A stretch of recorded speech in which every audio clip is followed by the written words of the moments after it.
Hello friends, in today's video we will discuss in detail a very important topic of modern history, that is Third Carnatic War. Third Carnatic War proved to be the final nail in the coffin of the French East India Company, which was already weak. In the previous video, we had seen that in October 1754, the French East India Company appointed Godeu as the governor of the French East India Company by replacing Dupleix. But Godeu came in October 1754 and left after just 4 months, that is in Feb 1755. Only one important thing happened during his tenure, and that was the peace treaty of Pondicherry, which we had discussed in the previous video. After that, in 1755, Lerit was made the governor of the French East India Company. But Lerit did not have that power. He did not have the ability to stand in front of the British East India Company. All these things were happening in India. But on the other hand, in 1756, 7-year war started in Europe, where Britain and France once again came face to face. It was expected that its impact would be seen in India as well. And the same happened. On March 23, 1757, the British East India Company attacked the Chandranagar factory of the French East India Company. First of all, let's see the location of Chandranagar in the map. Chandranagar was part of Bengal at that time, and it is said that the first director of French East India Company had taken this place in 1688 by giving 40,000 coins to the Mughal Subedar. And then, during the time of Dupleix, a lot of work was done here. And Chandranagar became a main commercial activity center of the French East India Company in Bengal.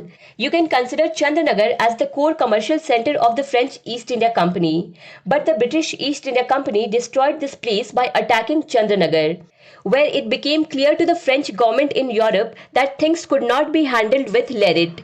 That is why the French government removed Lerit in 1758 to strengthen its position in India and made Comte de Lally the governor of the French East India Company. Lally was a capable and daring commander.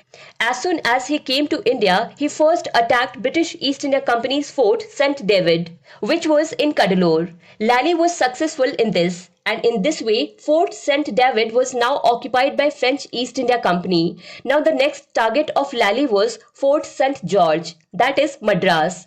But we should always remember one thing about wars, that whenever there is fight between two sides, the financial situation of both the sides plays a big role in the outcome of that fight, because any kind of military exercises requires a lot of money. The British East India Company was in a very good position financially, and you know that in 1757 they had won the Battle of Plassey, and in Bengal and Carnatic region they had a lot of benefits. They had generated a lot of revenues. On the other hand, the financial situation of the French East India Company was not that good at that time. But knowing everything, in 1758, Lally led siege to Madras. To save Madras, the British East India Company sent many of its troops from the Fort St. Williams of Bengal to help Madras, which Lally was not ready to face at all. And thus in 1759, Lally had to remove the siege of Madras, and now it was the turn of the British East India Company to teach a lesson to Lally. The British East India Company decided that this time the French East India Company would be attacked in such a way that it could not stand again.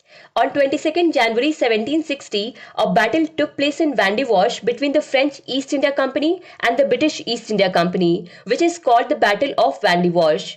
Wandiwash, that is Wandiwashi.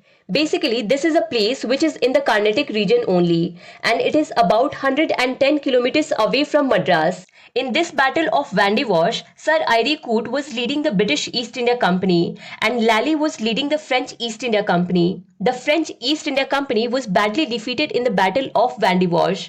And after that, in March 1761, the British East India Company captured Pondicherry as well. The British East India Company captured all the Indian positions of the French East India Company one by one, including Pondicherry, Mahi and Karaikal, and also imprisoned Lally. The French East India Company now had no chance left to stand back in this game. The French East India Company was now completely destroyed. On the other hand, in 1763, the 7-year war ended in Europe, and there was a peace treaty between the European countries named Treaty of Paris 1763. In general, in this treaty, it was said that during this 7-year war, whoever occupied the territory of the other should be returned. That is why, according to the Treaty of Paris, Chandranagar, Pondicherry, Mahi, and Karaikal were given back to France.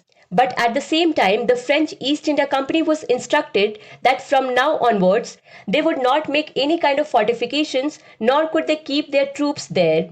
The British East India Company had only allowed the French East India Company to trade peacefully. That is, this third war of Carnatic had proved the supremacy of the British East India Company. The French East India Company was now completely out of the game. And this is how the story of British colonial rule in India begins after the Third Carnatic War. You can read the notes of this video on the bookstava.com website. For mind map, follow Bookstava on Telegram. To understand Indian history and Indian polity in detail, do follow Bookstava playlist. Link is given in the description box. Thank you for watching Bookstava.